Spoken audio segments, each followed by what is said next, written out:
ভাঙতে সবাই পারে, গড়তে পারে কজন। নিন্দা ঠাট্টা করতে পারে সব্বাই, কিন্তু কি করে তাকে ভালো করতে হবে তা বলতে পারে কজন। কেউ যদি তোমাকে ভালো না বলে তাতে মন খারাপ করো না, কারণ এক জীবনে সবার কাছে ভালো হওয়া যায় না। কষ্ট ছাড়া কখনো উন্নতি সম্ভব নয়।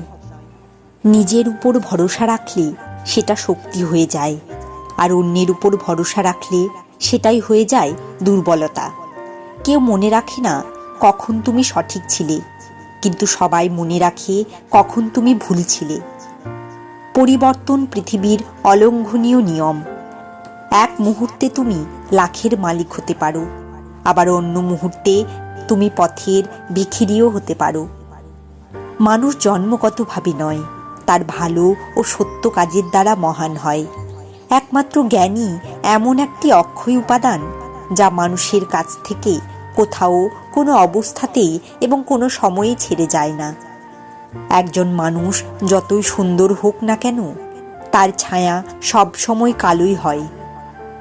আমিই শ্রেষ্ঠ, এটি আত্মবিশ্বাস, কিন্তু শুধু আমিই শ্রেষ্ঠ এটা হলো অহংকার। কাউকে কখনো সম্পূর্ণরূপে বিশ্বাস করবে না। মানুষকে ভালোবাসো, কিন্তু শুধুমাত্র ঈশ্বরের উপরই পূর্ণ আস্থা রাখো। জীবনে যতই খারাপ সময় আসুক না কেন, পরিবারের সঙ্গে থেকো। সুখ আসলে বেড়ে যাবে, দুঃখ আসলে ভাগ হয়ে যাবে। প্রত্যেকেরই নিজের শক্তি ও দুর্বলতা আছে। মাছ জঙ্গলে ছুটতে পারে না, আর সিংহ জলে রাজা হতে পারে না। তাই সবাইকে গুরুত্ব দিতে হবে। কর্মফল একজন ব্যক্তিকে সেভাবে খুঁজে পায় যেভাবে একটি বাছুর শত গাভীর মধ্যে তার মাকে খুঁজে পায়।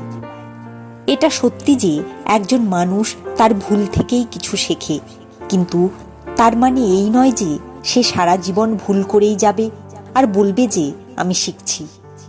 অহংকারের কারণে ব্যক্তির প্রতিপত্তি, বংশগৌরব এবং মর্যাদা তিনটিই চলে যায়। ঝড় যেমন জলে ভাসমান নৌকোকে তার লক্ষ্য থেকে দূরে নিয়ে যায়, তেমনি ইন্দ্রিয় থেকে প্রাপ্ত আনন্দ মানুষকে ভুল পথে নিয়ে যায়।